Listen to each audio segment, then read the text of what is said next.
قرية عين الغزال، إحدى قرى جبل الأكراد في ريف اللاذقية الشمالي، تتبع إداريا إلى ناحية كنسبة التي تبعد عنها حوالي 2 كيلومتر.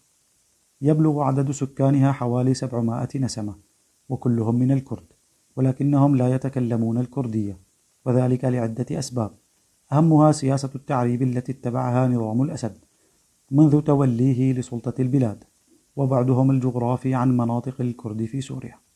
ولكنهم رغم عدم تحدثهم الكردية إلا أنهم ما زالوا يحتفظون بأغلب عاداتهم، كإشعال النار في أعراسهم، وارتداء أغلب الكبار في السن للزي الكردي، وتحدث بعضهم ببعض الكلمات الكردية التي ورثوها عن أجدادهم.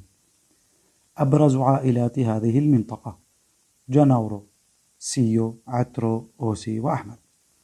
تعرضت هذه القرية لحملة عسكرية روسية إيرانية شرسة، وذلك بسبب موقعها الاستراتيجي على طرفي الطريق M4، وهجر أهلها بعد أن قدموا أرقى التضحيات ضد هذا النظام.